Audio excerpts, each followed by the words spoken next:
आज का ये वीडियो है महाराणा कुंभा के बारे में। महाराणा कुंभा जो राजस्थान के ही नहीं बल्कि भारत के इतिहास के भी एक विशिष्ट व्यक्ति रहे हैं, जिन्होंने न सिर्फ अपने युद्ध कौशल, अपनी प्रशासनिक नीतियों, बल्कि अपनी स्थापत्य कला और अपनी सांस्कृतिक विरासत के द्वारा राजस्थान को इतिहास में एक अनोखा स्थान प्रदान किया है। महाराणा कुंभा अ, राजस्थान यूनिवर्सिटी के बीए पार्ट फर्स्ट के द्वितीय प्रश्न पत्र का एक महत्वपूर्ण पॉइंट है और इस पर काफी सारे प्रश्न पूछे जाते हैं। तो इसी के बारे में आज के इस वीडियो में हम चर्चा करेंगे आगे। महाराणा कुंभा को महाराणा कुंभकर्ण या कुंभकर्ण सिंह के नाम से भी जाना जाता है और वर्ष 1433 से 1468 तक वो मेवाड़ के राजा रहे। युद्ध के अलावा महाराणा कुंभा का इतिहास में स्थान अनेकों दुर्गों और मंदिरों के निर्माण के लिए भी किया जाता है और उनके काल को स्थापत्य युग के स्वर्ण काल के नाम से जाना जाता है। जिस तरह से शाहजहां का काल जो था वो मुगल काल में स्वर्ण काल माना जाता है, क्योंकि बहुत सारी इमारतें उस काल में निर्मित हुई थी। तो महाराणा कुंभा ने पूरे मेवाड़ में बहुत सारे दुर्गों का निर्माण कराया था और ये दुर्ग अपनी विशिष्ट स्थापत्य शैली, सुदृढ़ता और सामरिक महत्व के कारण बहुत ही अधिक महत्वपूर्ण सिद्ध हुए इतिहास में। इन्होंने विश्व विख्यात कीर्ति स्तंभ, जो राजस्थान की एक अमूल्य स्थापत्य कला की, वास्तुकला की धरोहर है, इसका निर्माण भी महाराणा कुंभा ने ही करवाया था। महाराणा कुंभा के पिता का नाम महाराणा मोकल था और महाराणा मोकल के काल में कुछ ऐसी घटनाएं हुई थी कि उनका विवाह जिनसे हुआ था और उनके पुत्र को राजगद्दी देने के लिए कुछ सत्ता में संघर्ष हुए और मोकल की हत्या के पश्चात राणा कुंभा मेवाड़ के शासक बने। महाराणा कुंभा जैन आचार्य हीरानंद जो थे उनको अपना गुरु मानते थे और ये अन्य कवियों को भी वहाँ सम्मान देते थे। इन्होंने आचार्य सोमदेव को कविराज की उपाधि प्रदान की थी। महाराणा कुंभा की माता का नाम सौभाग्य देवी था और इनकी पुत्री भी जो रमाबाई थी वो संगीत शास्त्र की ज्ञाता थी और वो वागीश्वरी उपनाम से प्रसिद्ध थी। महाराणा कुंभा ने गीत, वाद्य, नृत्य में बहुत निष्णात थे वो और बहुत प्रसिद्धि प्राप्त की थी। महाराणा मोकल के पश्चात उनके बड़े पुत्र के रूप में कुंभा ने चित्तौड़ का सिंहासन संभाला और कुंभा ने गद्दी पर बैठते ही सबसे पहले अपने पिता के जो हत्यारे थे, चाचा मेरा और मेहपा पवार, जिन्होंने मिलकर महाराणा मोकल की हत्या की थी, उनसे बदला लेने के लिए की और उन्होंने अपने मामा रणमल राठौर, जो मंडौर के शासक थे, उनको वहां भेजा और रणमल ने इन विद्रोहियों पर आक्रमण करके चाचा और मेरा जो विद्रोही थे उनको तो हत्या कर दी, लेकिन मेहपा पवार जो थे वो चकमा देकर उन्होंने मालवा या मांडू के सुल्तान के यहाँ शरण ले ली। अब राणा कुंभा का सीधा संघर्ष मांडवा और मालू से हो गया था और उन्होंने मांडू के सुल्तान को बोला कि आप अपने शरणागत को मुझे प्रदान करिए, लेकिन उन्होंने उसे मना कर दिया और दोनों के बीच में युद्ध हुआ और 1437 में प्रसिद्ध शारंगपुर की लड़ाई में मालवा के सुल्तान महमूद खिलजी पर महाराणा कुंभा ने आक्रमण किया और सुल्तान हारकर भाग गया। उसने किले में शरण ली, मांडू पर भी आक्रमण हुआ और अंत में सुल्तान पराजित हुआ और उसको बंदी बनाकर चित्तौड़ लाया गया। परंतु बाद में महाराणा कुंभा ने कुछ राजनीतिक परिस्थितियों के कारण उसको क्षमा कर दिया, लेकिन मांडू पर अपनी इस उल्लेखनीय विजय के कारण चित्तौड़ दुर्ग में कीर्ति स्तंभ का निर्माण हुआ। इस चित्र से स्पष्ट होता है कि किस तरह से महान जो महाराणा कुंभा और महमूद खिलजी के बीच में लड़ाई हुई, जिसमें महमूद खिलजी पराजित हुआ और कीर्ति स्तंभ, जिसे आपने अक्सर स्मारकों के रूप में या छोटे मेमेंटोस के रूप में देखा होगा। ये कीर्ति स्तंभ बहुत अनोखी इमारत है राजस्थान की और किसी भी तरह से अपनी स्थापत्य कला में कुतुब मीनार से कम नहीं है। मीनार शेप में बनी हुई है ये और इसकी कई मंजिलें हैं और ये चित्तौड़गढ़ के दुर्ग में निर्मित की गई थी। महाराणा कुंभा की मांडू पर विजय के उपलक्ष्य में। अब हम बात करते हैं महाराणा कुंभा के शासनकाल की जानकारी, जो हमें एकलिंग महात्म्य में एकलिंग जी का जो मंदिर था, उसका पुनर्निर्माण भी महाराणा कुंभा ने कराया था। उससे हमें प्रदान होती है रसिक प्रिया, जो महाराणा कुंभा के द्वारा लिखा गया ग्रंथ था संगीत पर, और कुंभलगढ़ प्रशस्ति, जो कि उनके दरबारी कवि ने उनके लिए लिखी थी। इनसे हमें महाराणा कुंभा के बारे में बहुत सारी जानकारियाँ प्राप्त होती हैं। और महाराणा कुंभा ने अपने शासन के आरंभ में ही स्थानीय पड़ोसी राज्यों को जीतकर अपनी शक्ति को बढ़ाया। महाराणा कुंभा जिस समय मेवाड़ के शासक थे, ये वो समय था जब भारत में मुस्लिम सत्ता अपने पैर पसार रही थी। दिल्ली में खिलजी वंश का शासन था, और उसके साथ ही और सारे जो जो राज्य थे, उनके ऊपर भी अलग-अलग शासक जो थे, वो शासन कर रहे थे। उनमें गुजरात का राजा जो होशंग शाह था, और मांडू का सुल्तान महमूद खिलजी प्रसिद्ध शासक थे, जिन्होंने जो मेवाड़ के पड़ोसी भी थे, जिनकी सीमाएं मेवाड़ राज्य से लगती थी। नीमच और चित्तौड़ के साथ मध्य प्रदेश की सीमाएं जो मालवा और मांडू से मिलती थी, और आबू और उदयपुर के आगे गुजरात की सीमाएं जो कि होशंग शाह के राज्य से मिलती थी। तो इन शासकों के साथ निरंतर महाराणा कुंभा का संघर्ष होता रहा। और जैसा मैंने आपको सारंगपुर के युद्ध की तो जानकारी दी है, इसमें खिलजी की सेना को परास्त कर दिया था।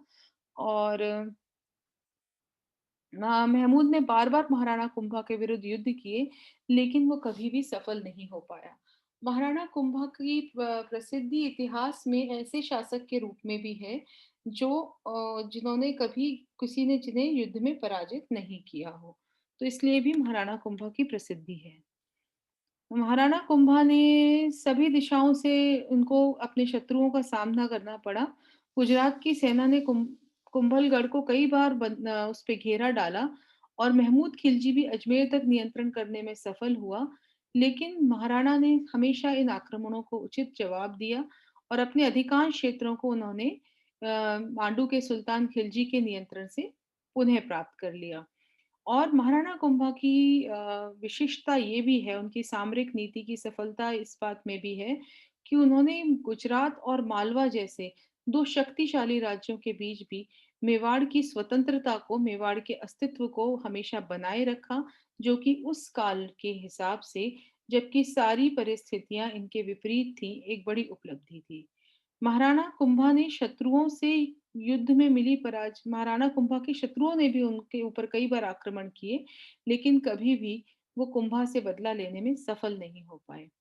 और महाराणा कुंभा ने अपने राज्य का, यानी मेवाड़ का विस्तार राजस्थान के साथ-साथ गुजरात, मालवा और दिल्ली के भाग जीतकर भी मेवाड़ का विस्तार किया, जो कि उनके काल की बहुत ही उल्लेखनीय सामरिक उपलब्धि मानी जा सकती है। महाराणा कुंभा का जो इतिहास में स्थान है, प्रसिद्धि है, वो उनके सामरिक महत्व के लिए या राजनीतिक विजयों के लिए इतना नहीं है, जितना कि उनकी सांस्कृतिक विजयों के लिए है। उन्होंने राजस्थान में एक ऐसे कल्चर की स्थापना की, इतने सुदृढ़ दुर्गों की स्थापना की, इसके साथ ही ना सिर्फ वास्तुकला, बल्कि मूर्तिकला, संगीत कला, साहित्य, इन सभी के क्षेत्र में कुंभा के काल में अभूतपूर्व वृद्धि हुई। बहुत कम शासक कुंभा जैसे रहे हैं जिनको इतना स्थिर शासन करने का समय मिला हो, जिनके काल में एक लंबे समय तक शांति और सुव्यवस्था का युग रहा हो।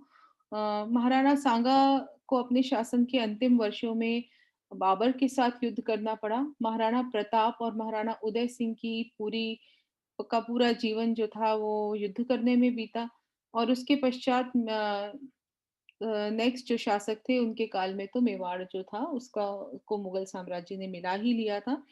तो महाराणा कुंभा का काल जो है वो अपनी सुदृढ़ शासन और राजनीतिक व्यवस्था के साथ-साथ सांस्कृतिक विकास के लिए भी बहुत महत्वपूर्ण था। महाराणा कुंभा विद्वानों और कलाकारों के आश्रयदाता थे। यहाँ पे सब ध्यान दीजिएगा कि इस पर कई क्वेश्चंस पूछे जा सकते हैं कि महाराणा कुंभा ने जो किताबें लिखी उनके बारे में, जिसमें रसिक प्रिया की मैं आपको जानकारी दे चुकी हूँ।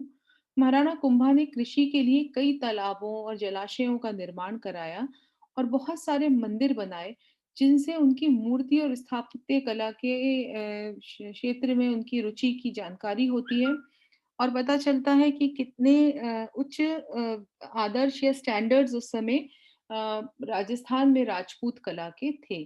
चित्तौड़ का विजय स्तंभ जो 9 मंजिला इमारत है, वो 1442 से 49 के बीच में बनाया गया और विजय स्तंभ जिसे जो कहते हैं वो भारतीय मूर्ति कला का एक महत्वपूर्ण संग्रह है।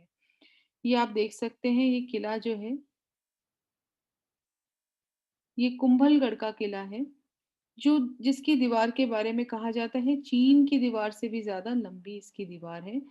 ऐसे बहुत सारे किले और बहुत सारे मंदिरों का निर्माण आप ये बर्ड्स आई व्यू में देख सकते हैं कि किस प्रकार ऊंची-ऊंची पहाड़ियों पर ये किले बने हुए थे, जो शत्रुओं से सुरक्षा के सुदृढ़ केंद्र थे। यहाँ पे सिपाही खड़े होकर बंदूक और सॉरी तीर कमान और तोपें इत्यादि से का प्रयोग करते थे।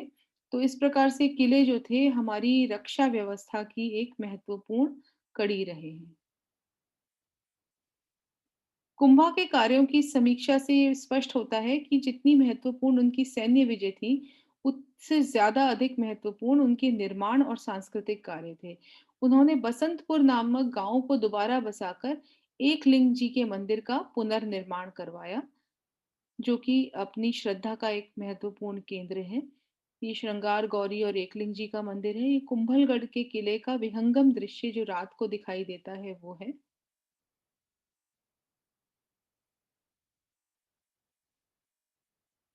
ये रणकपुर का मंदिर जो अपनी भव्यता के कारण प्रसिद्ध है। महाराणा कुंभा ने पूरे मेवाड़ राज्य का नवनिर्माण कराया। उन्होंने हर इमारत का, हर पुराने किले का भी जीर्णोद्धार कराया। मेवाड़ में जो 84 किले हैं, जो मेवाड़ को पूरी तरह से सुरक्षा का कार्य करते हैं, उसमें से 82 किले जो थे वो कुंभा द्वारा बनाए गए। वो दुर्गों के बनाने में उनकी का कोई सानी नहीं था। उसमें सबसे प्रसिद्ध है कुंभलगढ़ का किला, जो कुंभा द्वारा बनाया गया किला है और ये राजस्थान का सबसे ऊंचाई पर स्थित किला है।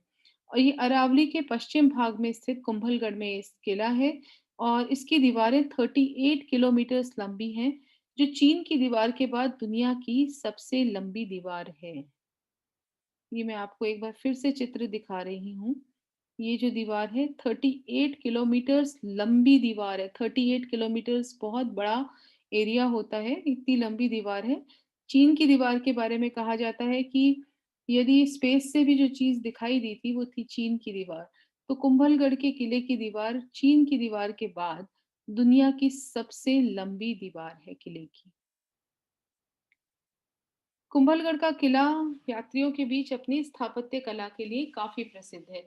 उस समय के जितने भी किले थे, जैसे चित्तौड़गढ़ का किला जहाँ पे पद्मिनी का जौहर बहुत प्रसिद्ध है, ये सब किलों का निर्माण भी और जीर्णोद्धार भी महाराणा कुंभा के द्वारा कराया गया था।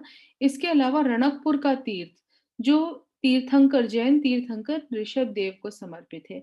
अपने इस वीडियो की शुरुआत में मैंने बताया था महाराणा कुंभा जैन मुनि हीरानंद को अपना गुरु मानते थे और उन्होंने जैन तीर्थंकर ऋषभनाथ को समर्पित विश्व प्रसिद्ध जैन मंदिर रणकपुर का जैन मंदिर जो था उसका निर्माण किया और यह अपनी भव्य स्थापत्य कला के लिए प्रसिद्ध है।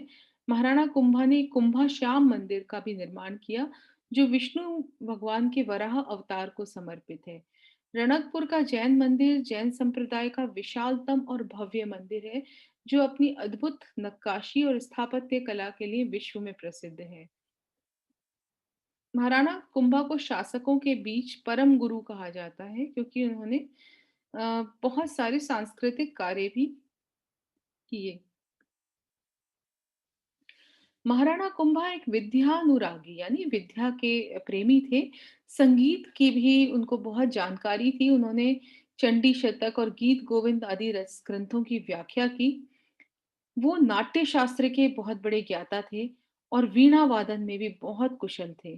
कीर्ति स्तंभ की रचना के साथ के पर उन्होंने एक ग्रंथ लिखा और मंडन जो थे उन सूत्रधारों से उन्होंने शिल्प शास्त्र पर, भारतीय परंपरा के अनुसार जो शिल्प शास्त्र था उन पर उन्होंने ग्रंथ लिखवाए, संगीत राज उनकी महान रचना है और इसे साहित्य की उच्च कीर्ति करने वाला ग्रंथ भी कहा जाता है। महाराणा कुंभा की मृत्यु 1473 में उनके पुत्र उदय सिंह ने की थी और राजपूत सरदारों के विरोध के कारण उदय सिंह अधिक समय तक सत्ता का सुख नहीं भोग सका और उनके पश्चात उनका छोटा भाई जो राजमल थे, वो गद्दी पर बैठे और 36 वर्ष के शासनकाल के बाद उनकी मृत्यु हो गई। उनके पुत्र संग्राम सिंह या राणा सांगा, जिनका काल 1509 से 1528 ईस्वी है, वो मेवाड़ की गद्दी पर बैठे और इन्हीं राणा सांगा के काल में 1527 में पानीपत का युद्ध लड़ा गया था, प्रथम युद्ध, और जिसमें जो बाबर की सेना के साथ इनका युद्ध हुआ था। महाराणा सांगा ने भी अपने शासनकाल में दिल्ली, मालवा, गुजरात के विरुद्ध अभियान किए और खानवा के युद्ध में वो मुगल बादशाह बाबर के द्वारा पराजित हो गए। इस युद्ध से मेवाड़ की जो व्यवस्था है, शासन, उसको धक्का पहुंचा था, परंतु फिर भी लंबे समय तक मेवाड़ मुगल शासकों की आंख की किरकिरी बना रहा, कांटा बना रहा और अकबर भी अपने पूरे प्रयासों के द्वारा भी महाराणा प्रताप के साथ संघर्ष के बावजूद भी मेवाड़ को अपने अधीन नहीं कर पाया। उसके पीछे जो बहुत बड़ा हाथ था, वो था महाराणा कुंभा के बनाए हुई अभूतपूर्व दुर्ग व्यवस्था का, जिससे उन्होंने मेवाड़ की सुरक्षा के लिए एक प्राचीर खड़ी कर दी थी। बाद में जहांगीर के काल में मेवाड़ जो था वो मुगल सत्ता के अधीन आया। तो इस तरह से एक लंबे समय तक महाराणा कुंभा का जो प्रभाव था वो मेवाड़ की राजनीति पर बना रहा। आप इससे आगे वाले वीडियोज़ में हम महाराणा सांगा के बारे में, महाराणा प्रताप और अन्य मुगल संघर्षों के बारे में जानकारी प्राप्त करेंगे। तब तक आप इसी चैनल से ट्यून रहिए, इसको अधिक से अधिक संख्या में सब्सक्राइब करिए, वीडियोज़ को शेयर करिए और लाइक करिए। धन्यवाद।